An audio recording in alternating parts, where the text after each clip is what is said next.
Hi guys! Today I wanted to talk to you about how to be confident on the wedding day as a wedding photographer. So I can tell you right off the bat that I've photographed weddings for the last 7 years and they do not always go as planned. Sometimes there can be adjustments or shifts in the schedule. Sometimes emotions are running high, there can be weather changes, maybe people are running early or people are running late.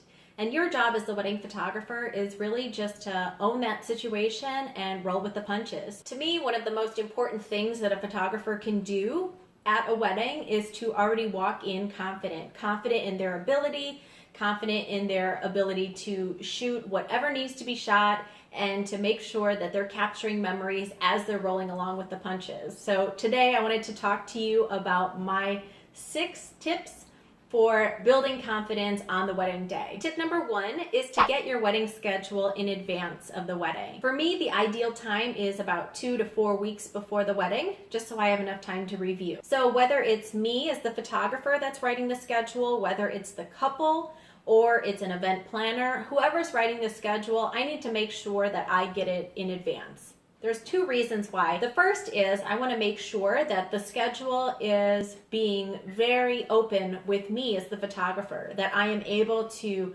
take photos of all of the things that I need to get photos taken of, that I have enough time for portraits, that I have enough time to photograph wedding details, that I have enough time to take care of the reception room before any guests get in there. But also, I want to make sure that there's enough feasible time for me to get from one location to the next. So I start to review that schedule just to make sure that everything is working smoothly for me. The second reason I want it beforehand is because I like to double check addresses to make sure everything's fine, to make sure that I know exactly where I'm going. So I always take the addresses listed on the schedule and double check them in Google Maps, just to make sure that everybody has written the right thing down, making sure that I'm going to the right place, because oh my gosh, the last thing that we want on a wedding day is to go to the wrong place. My second tip, tip number 2, is to get a list of all of the key players involved in the wedding day, with names or potentially contact information depending if that's what the bride or groom wants.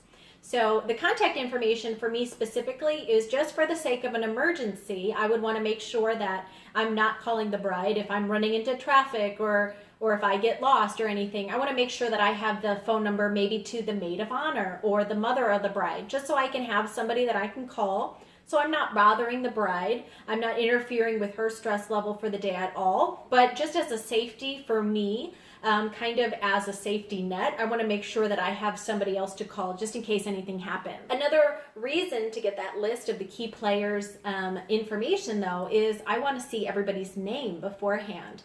So that can be really stressful for photographers walking into a wedding day. There's 200, 300 guests. Maybe there's a bridal party with 8 people on each side, and I have to talk to them like I know them, and I had to just remember 16 names as they all introduced themselves to me. I'm not that good.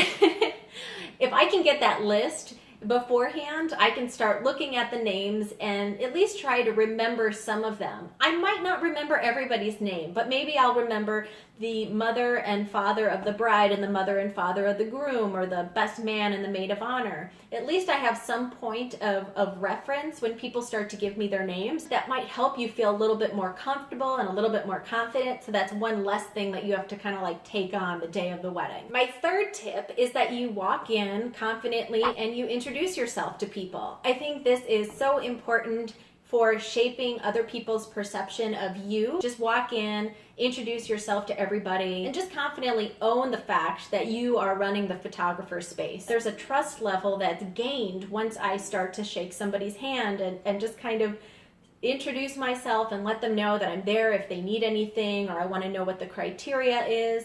I do tend to ask a lot of questions on the wedding day, even if I already know the answer, just because I want to make sure that I'm building confidence with that person. So I might walk up to the officiant, the pastor or the priest, and ask them again if there's anything they need from me during a wedding ceremony. And I do that for the sake of them more so than me, because I've probably reviewed some of the timeline and know some of that information. But it can really help your relationship with somebody if you only have 5 minutes to make a first impression, or you only have 1 second to make a first impression, but you only have 5 minutes to kind of introduce yourself and give them a little sum up of how you do business. I want them to know that I'm on top of it and that I want to honor and respect whatever they need from me. I've heard from other DJ friends that a lot of photographers don't walk up to them at the reception and introduce themselves. I 150% recommend that you introduce yourself to the DJ.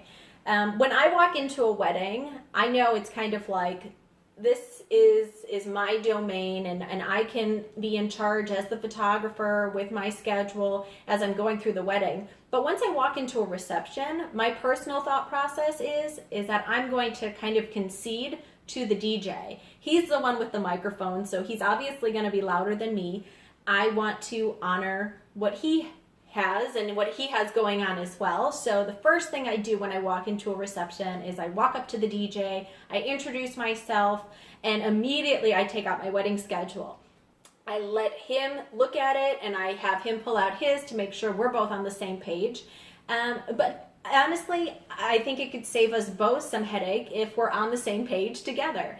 The last thing that I want is that DJ to start announcing something that I'm not prepared for. So as a tip, as I'm walking away from him, I'll usually just say, and hey, make sure that, if anything happens and you don't see me in the room, come and find me first. If I'm outside on the patio taking photos, or if I'm with the bride and groom somewhere else, or if I ran to the restroom real quick, I just want to make sure that he knows exactly where I'm at so that together we can make sure that the wedding is as awesome as possible. So introduce yourself to everybody, but make sure you introduce yourself to the DJ. My fourth recommendation is to stand tall and to stand your ground.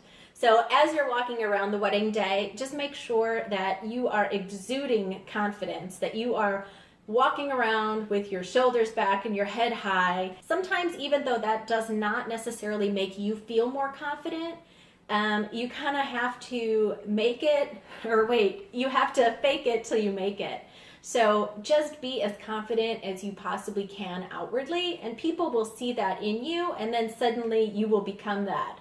The second part of that is it's super important to own the photographer space on the wedding day. There is a lot of people in the world that love photography, that do it either as a hobby or as a career, and sometimes they might be at the wedding. And even if you don't want to hear the recommendations, sometimes people say stuff to you about changing your posing or going to a different location, or maybe you should do it this way or that way. And you just have to calmly and quietly stand your ground. I've been photographing weddings for a long time, and when I started in weddings, I would allow that to affect me in a pretty negative way, just because I felt like it was completely undermining everything that I was trying to do. But after a few more weddings and a few more years of realizing that this is just something that might occur, is that people come to weddings and they want the best for their friend or their family member, and so they're making suggestions. It's not always coming from a bad place. So if you can prepare yourself in any way how you're going to respond to those statements, that could build confidence with you in the moment. Sometimes less is more, so come up with something quick, clean, and confident that you can just say back and turn around and kind of be on your way. But also remember that that person is a guest at the wedding of the person that hired you. So you have to be respectful of that also. So my fifth tip for you today is to be confident. Practice confidence in all areas of your life. And this is something that you can start right now. So in your email communication, on the phone, as you interact with people, whether in your family, your neighbors, business colleagues, in your full-time job, if you do something outside of photography, anything that you do as you're interacting with people, just start instilling this positive flow of confidence in your life. So maybe that's being more clear and more concise in how you speak, not being so wishy-washy in your decisions. Allow yourself to make decisions rather than letting other people make decisions for you. All of that will lead up to a better experience on the wedding day, because it won't feel so foreign to you. If you're not used to being in charge, coming into the wedding day and kind of being in charge of the photography is a little bit intimidating. So start being in charge in all areas of your life, and you'll feel as though that the wedding day is more of a cakewalk than you ever imagined. So my final tip for you is to be yourself, which on the wedding day is the best you can possibly be. As I said before, there's sometimes a lot going on. It can be stressful, there's a lot of emotions, things can change at the tip of a hat, and you just want to be ready for it. But the best that you could be is to just be yourself. Let your personality, let your charm just shine through. Remember to keep a smile on your face and to just do your thing and have a great time. People will automatically be more confident with you if they feel like you're being real. So that is what you want. You want them to have confidence in you, which will help you be more confident in return. Okay guys, those are my 6 tips for you. To recap them quickly, get your wedding schedule in advance. Make sure that you get your list of key players beforehand. Introduce yourself to everyone. Make sure you stand tall and stand your ground. Start practicing confidence in all areas of your life and be yourself. This is so fun, guys. I'm so excited you stayed till the end of the video. Thank you so much. Feel free to like this video and subscribe to my channel. There's going to be lots more videos coming soon to you. So I will see you guys soon. Bye.